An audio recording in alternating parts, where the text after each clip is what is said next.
Hi, everybody. This is Hyperwave. I'm Leah Wald and have the honor of hosting this fireside chat today between Saifadean Ammous and Tyler Jenks. So Saifadean is the highly acclaimed author of We Think, the single best work on Bitcoin and its context in history and in sound money, the Bitcoin standard. Saif, thank you so much for joining us today. Thank you for having me, Leah. It's a pleasure. And good morning, Ty. Good morning, and good morning, Saif. I'm glad I finally have the opportunity to meet you digitally. I apologize. I was not able to make the dinner down in DC that Leah helped set up, but next time I definitely will. Yeah, it's a pleasure to meet you too, Tyler. Thank you for this. Awesome. So this is going to be an in-depth discussion on the existential topic of Bitcoin versus the gold standard. Existential in this context means the death of Bitcoin. So in your interview with Jeff Deist at the Mises Institute, Tyler heard you say and quoted in our last show that you think the most likely scenario if you want to kill off Bitcoin is to restore the gold standard. So in your book, I kind of went back and I found this. So I'm going to read really quickly, which is, and yes, I'm being kind of lame. Hypothetically, if the entire world's banking and monetary systems were replaced with those of the gold standard in the late 19th century, where individual freedom and hard money were paramount, the demand for Bitcoin would likely subside significantly. It might just be the case that such a move would cause a large enough reduction in demand for Bitcoin that brings its price significantly down, hurting current holders significantly, increasing the volatility of the currency, and setting it back many years. With the increased volatility and availability of a reliable and relatively stable hard money international monetary standard, the incentive for using Bitcoin drops significantly. In a world in which government's restrictions and inflationary tendencies are disciplined by the gold standard, it might just be the case that gold's first mover advantage and relative purchasing power stability would constitute an insurmountable hurdle for Bitcoin to overcome by depriving Bitcoin of the fast growth in users and thus preventing it from reaching a large enough size with any semblance of stability in price. So Tyler and I have been discussing this extensively, and we are very, very honored to have you on our show today to extrapolate these ideas. So partner, Ty, I'm sure you're just as excited as I am. I really am. And I did listen to the entire discussion that you had with Jeff Deist. And I was surprised at the end of it when I heard that one sentence: most likely scenario if you want to kill Bitcoin is to restore the gold standard. Surprising, because I had read your book twice, and that never had popped out before. Probably because I was going through that chapter very quickly in terms of things that could hurt Bitcoin, and one by one you methodically destroyed the idea that any of them would be able to do that. So I probably had skipped over it. But then when I heard you say that, I really sat up and take notice from the perspective that I completely agree with it, which is always a dangerous thing. But what I wanted to be able to do today is, first of all, not put any words in your mouth or in the book. So I was very happy when Leah found that specific reference. And I wanted you to be able to, as Leah said, extrapolate on that thought. And if it is correct that you, after all of your research and your economic background, have come to that conclusion, the second part of what I'd like to try to clarify today is to pull out of you your thoughts about the probability of that happening, meaning the probability of a gold standard being reinstituted in some form. And those are really the two big things we wanted to talk about today. So with that, I will turn it right over to you. Okay, thank you, Tyler. So, a lot of questions to tackle. Let me say, in terms of the probability, I mean, I don't know. I don't find that it's very useful to attach numerical estimates on binary events. We could say it's 1% or 10% or 90% or 0.1%. It's, at the end of the day, it's either going to happen or not. And numerical prognostication is not my forte. So I don't give numerical estimates. This is what I would say. But I think of it in terms of, I think the point of that section in my book was, Bitcoin's survival, just the pure survival of Bitcoin is maybe the most astonishing thing about it. The fact that it just continues to operate every 10 minutes for almost 10 years. It's every 10 minutes or so, we reach consensus on a new block. No matter what happens in the world, somebody manages to pull off a valid block roughly every 10 minutes or so. But, people keep thinking about it's going to die, it's not going to succeed, and yet it continues to succeed. And all of these technical reasons for its success, and all of the technical ways in which people have thought that it would die, but in which it hasn't yet, at least, continues to not come to fruition. And I think the point here is that it is really a matter of economic incentives. In other words, Bitcoin is just a useful technology, and people want to use it, and so they will find a way to use it. It's quite easy for the network to reach its consensus in terms of the bandwidth requirements. So thousands of computers around the world can connect onto the Bitcoin network. And when you compare it in terms of the value that it transfers and the amount of data that it requires, it's not that large. And the mining operations, is extensive, but it's what gets transferred are hashes of data and small amounts of data. So in terms of what it requires as infrastructure, it's not very large. So even if you managed to destroy some infrastructure which is currently being used by Bitcoin, the economic incentives of Bitcoin mean that others will construct economic infrastructure and telecommunications infrastructure that can be used around it. And so I think, the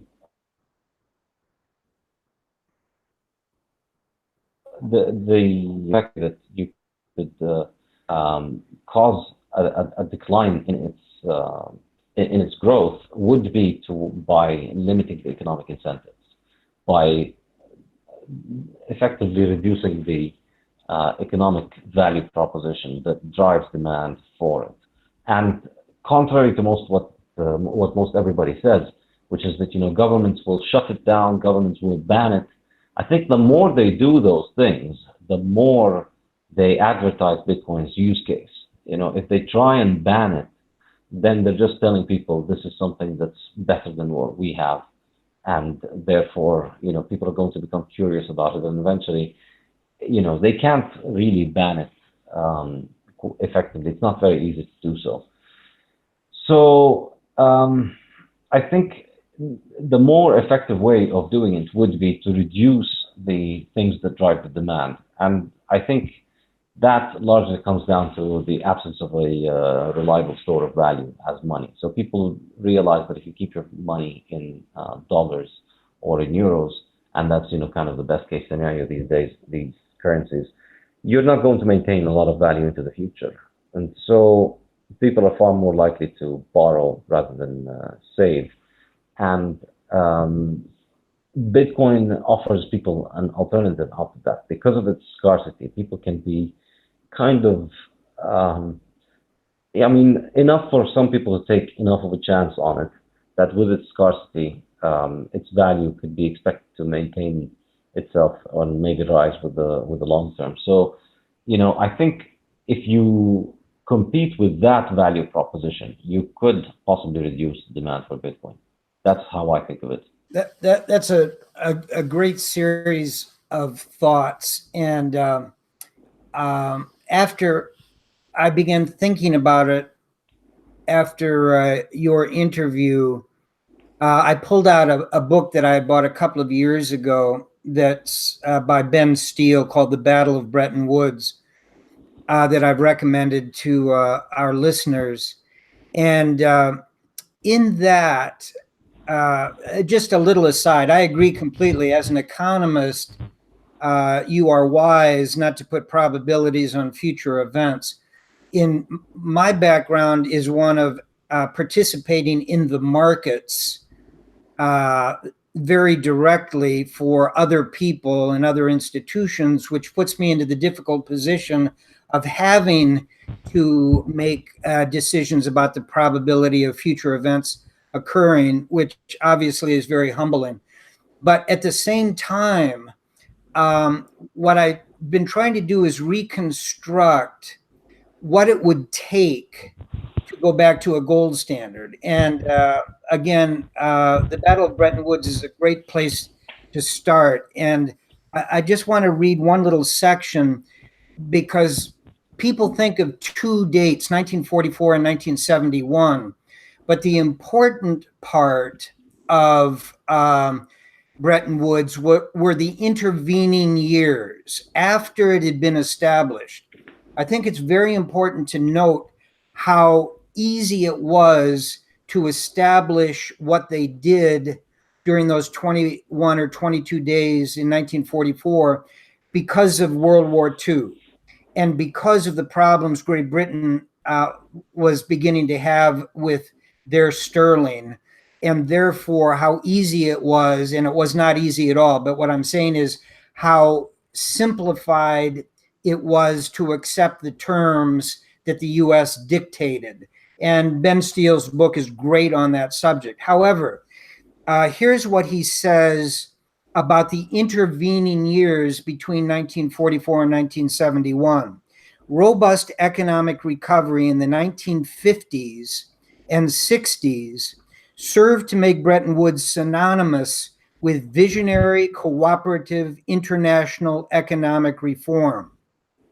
7 decades on, at a time of great global financial and economic stress, it is perhaps not surprising that blueprints for revamping the international monetary system from the likes of hedge fund guru George Soros, Nobel economist Joseph Stiglitz, policy wonk Fred Bergston, all hark back to Bretton Woods. And then he goes on to say, to be sure, there were major flaws in the monetary framework that emerged from Bretton Woods, which contributed directly to its final collapse in 1971. Indeed, the lifespan of the Bretton Woods system was considerably shorter and its operation more troubled than is commonly reckoned. It was not until 1961, 15 years after the IMF was inaugurated, that the first 9 European countries formally adopted the required provisions that their currencies be convertible into dollars.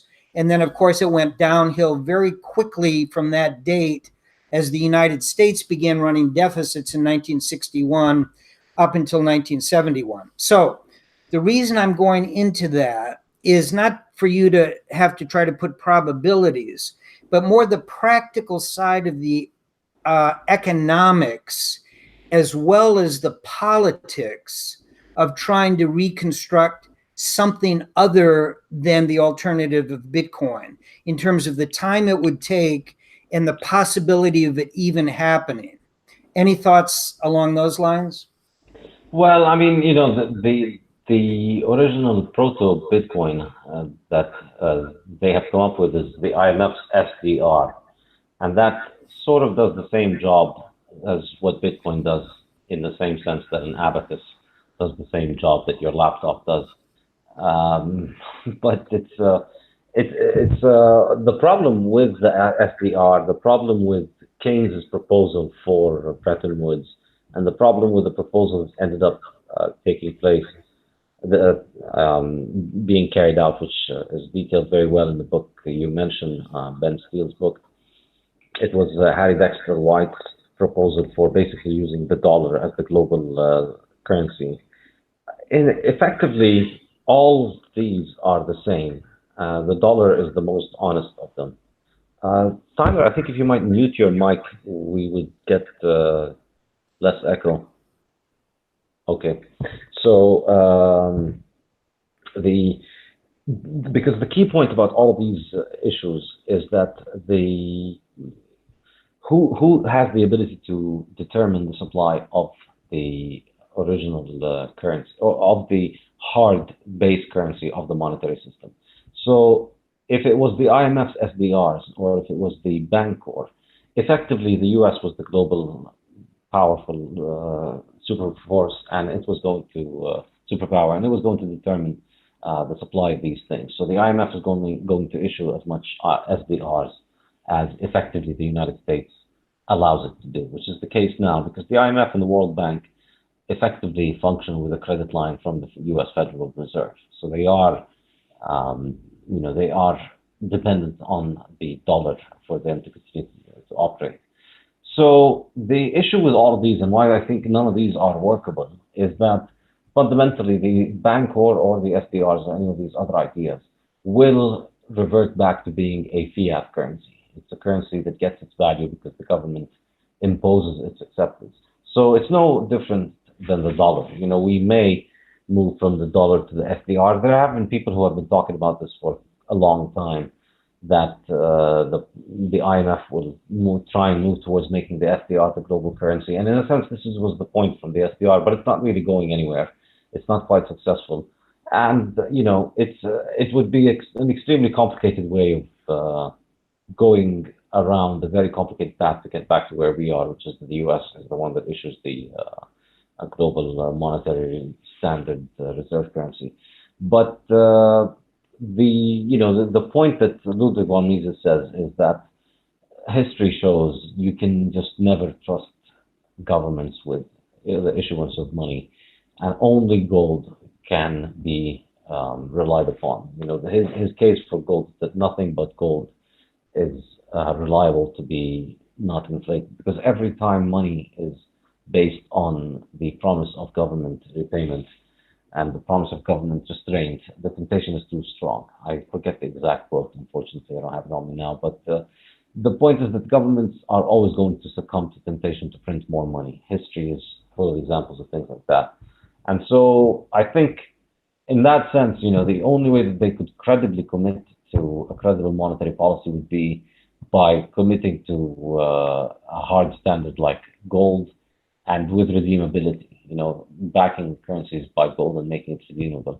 In the long run, I think this would likely have the best shot of killing Bitcoin. I'm not necessarily saying it will succeed, because there's still a speculative case for holding Bitcoin. A lot of people think about it, and even if the price drops a lot, many people might still buy, and then we get back.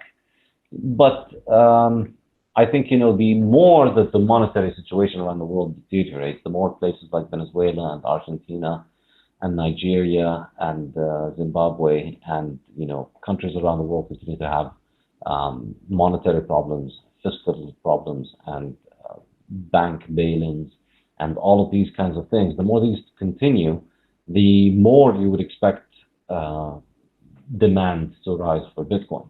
On the other hand, the more we go towards banking freedom and inflationary protection, then the less demand you would see for Bitcoin. So I don't see any of these Bancor or SDR kind of ideas working. Also, people mentioned the John Nash idea on ideal money. And that again runs into the same problem.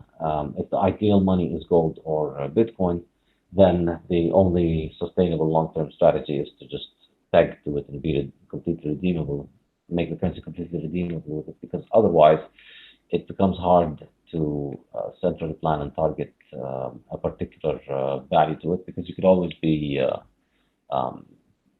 insolvent if enough people come and ask for their currency at a specific time. So really the most credible way, the only way that you could demonstrate something to be credible anywhere near the credibility of Bitcoin's monetary policy would be a redeemable standard in gold, I think, a redeemable gold, currency redeemable in gold. Other than that, I think, demand for Bitcoin is likely to continue. Tyler, you're on mute. While he figures it out, I'll ask you a question, Saif. Tyler, you should be off mute. How's that? You got it.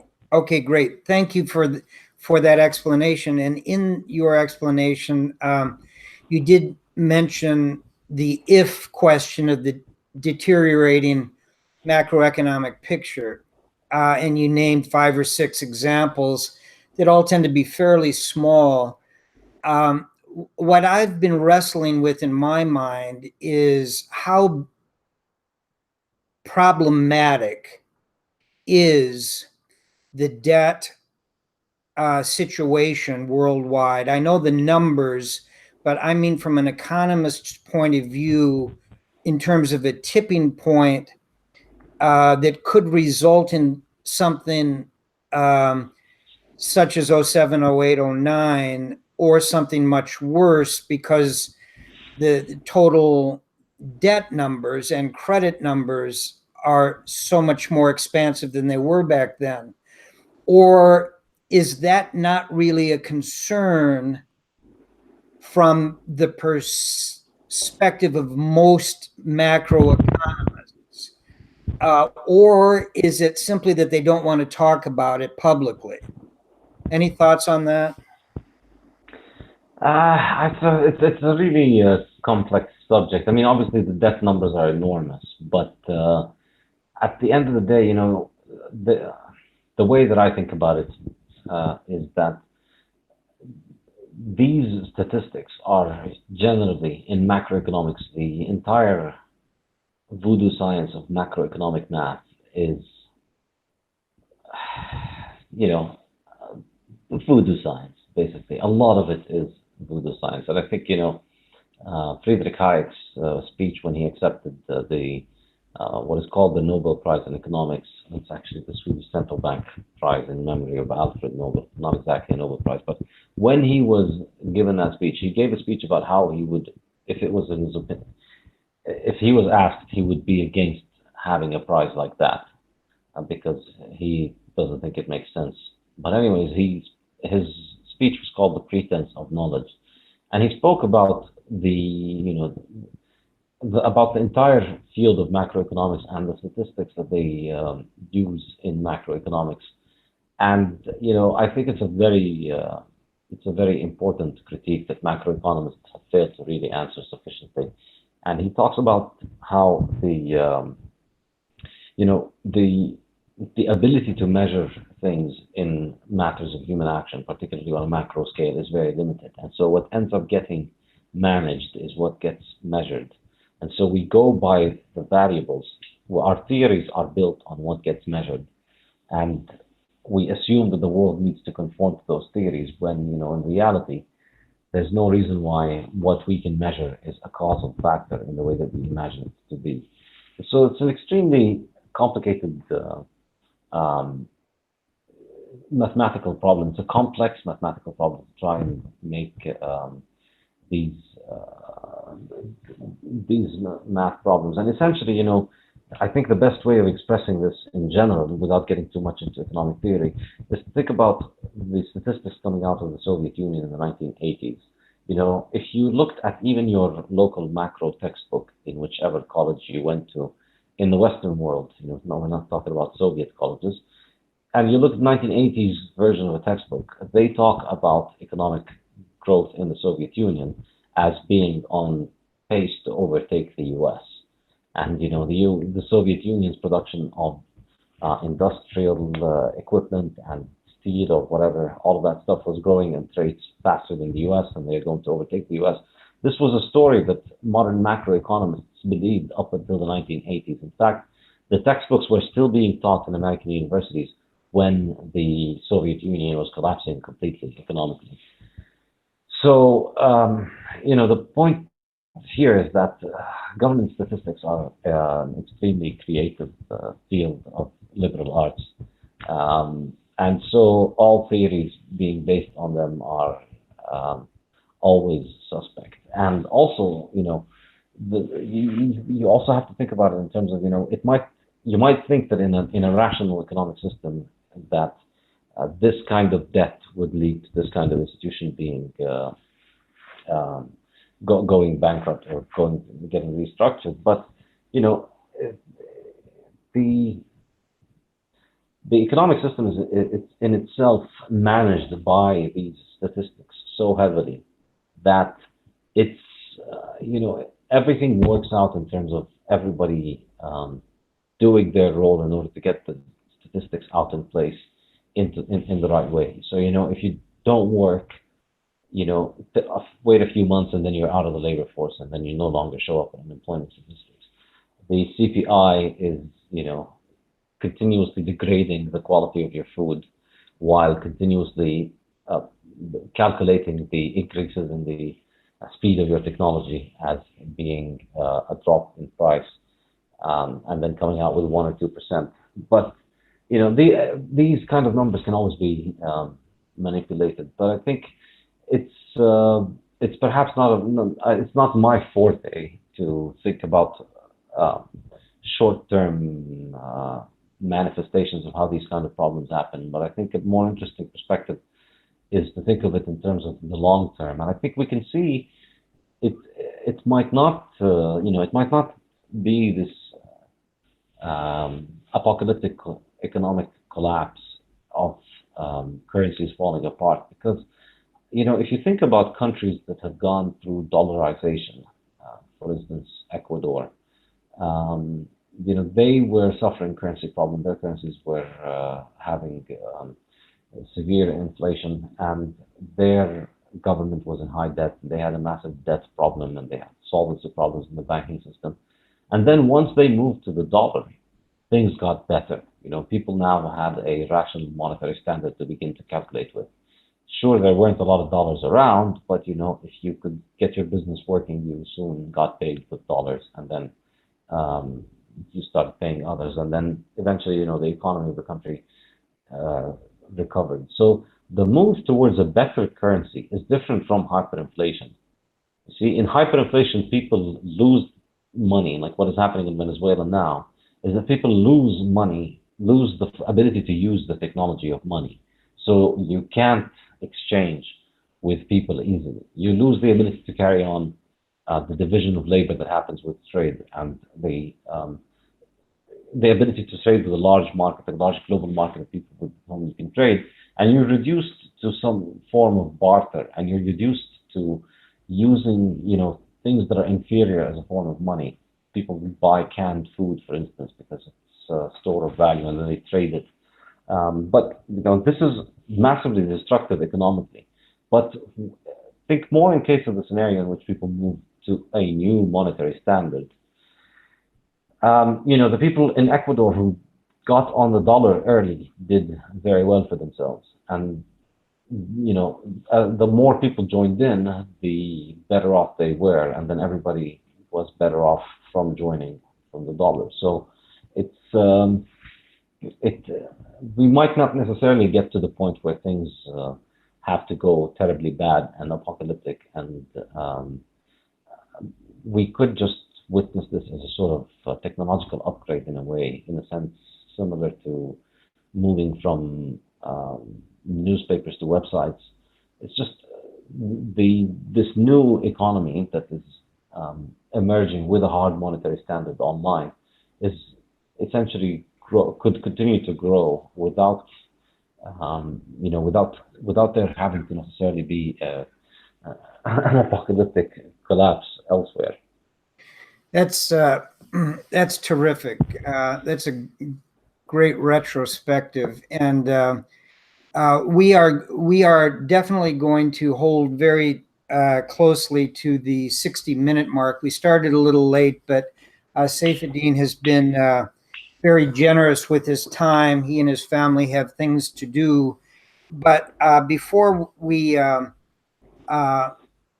sort of conclude, I did want to point out one other statement in the Bitcoin standard that I loved. I hadn't seen it before. Probably everybody else had seen it, but it's a quote from 2010, June of 2010, by Satoshi Nakamoto, where he says, quote, "The nature of Bitcoin is such that once version 0.1 was released, the core design was set in stone for the rest of its lifetime, which to me brings me to the thing that bothers me the most about the current ecosystem of crypto, which I have said, besides the gold standard, is the only thing I could see as being an existential threat to Bitcoin, which is not an external force, it's an internal force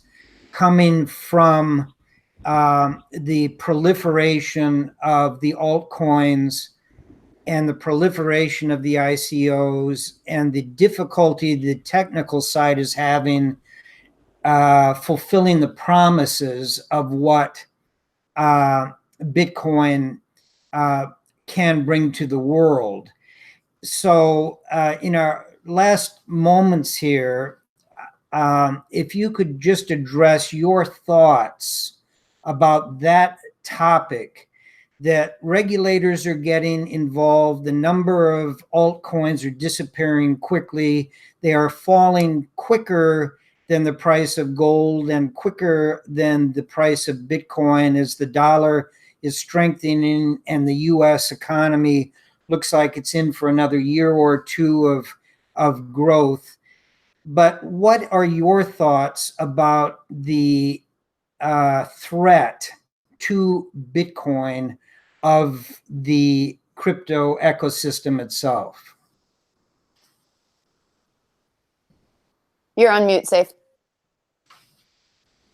Thanks for that. Perfect. I don't think they're a threat to Bitcoin. I think they're a threat to people, to individuals. They're a threat to newcomers. They're a threat to people who come in and think they're going to catch the next Bitcoin, or who think that the real Bitcoin is Bitcoin Cash or whatever.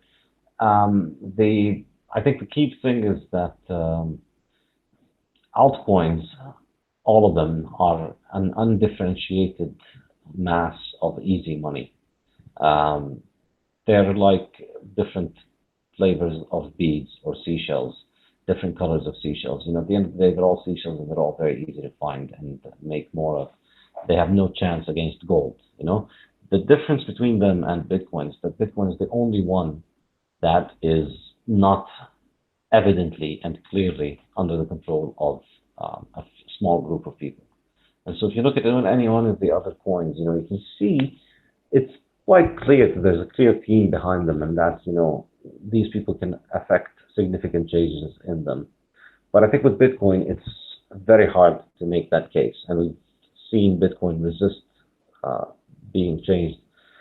And, you know, that statement by Satoshi, I think, is extremely true. And it's true because, you know, many of these parameters are just, you know, the importance of them is simply the fact that they are there and that they work and they're demonstrated to work. And so they're a very strong shelling point. They're a very strong coordination meeting point between people, that everybody who wants to build on Bitcoin thinks, okay, well, this has been there. It's proven to work. And so let's not mess with it. And so the kind of people that would like something that they can control, and generally, you know, that it's an entrepreneurial decision to be generous about it, in terms of, you know, something where we can issue money and make money from the appreciation of the money.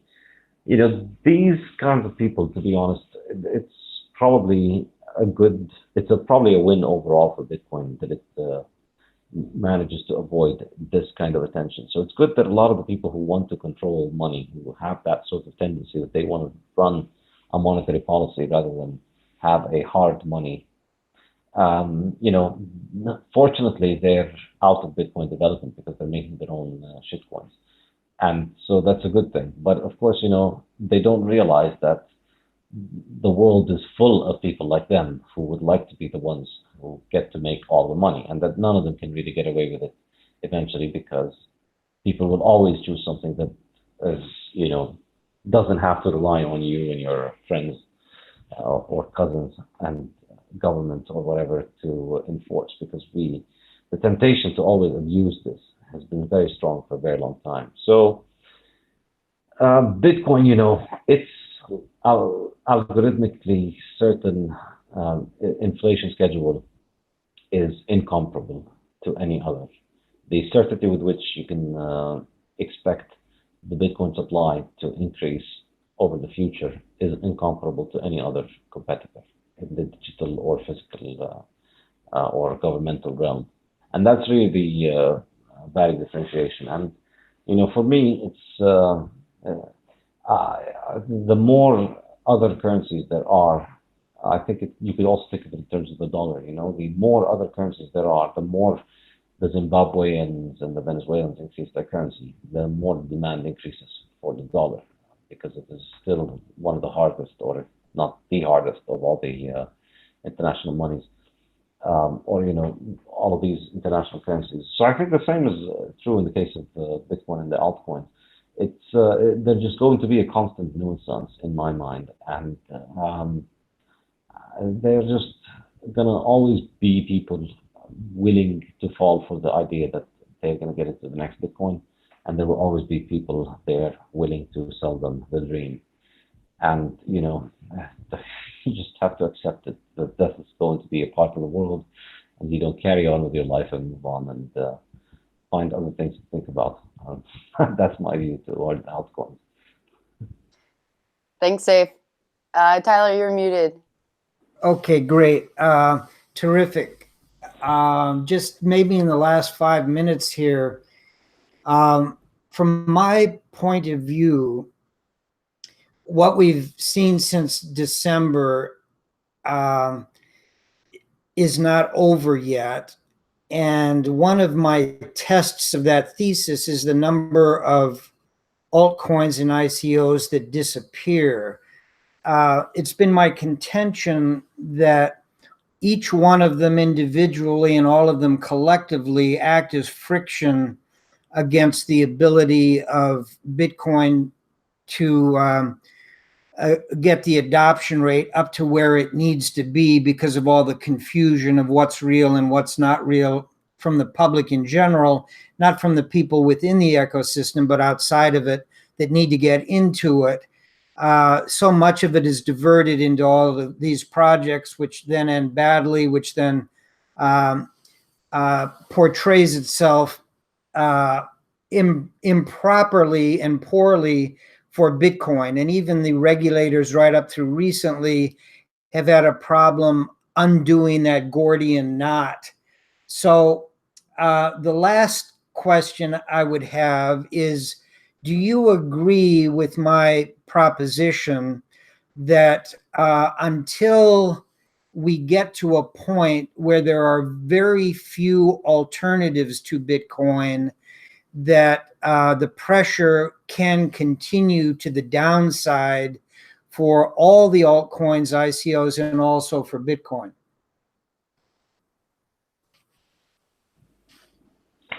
I don't know. I don't really know if that's the case. I think in general, yeah. Tyler, can you mute yourself? Sorry, Saif.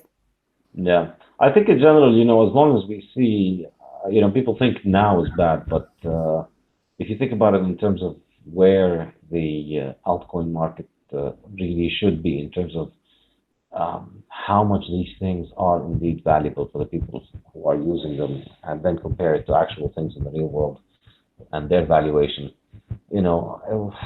these are at best glorified science projects, so they're up in the world of several $1,000 high school science projects. Maybe, this is a global high school project with many thousands of people around the world, so it's a few $1 million worth, few $10 million, possibly. This is the most generous you could say about any of these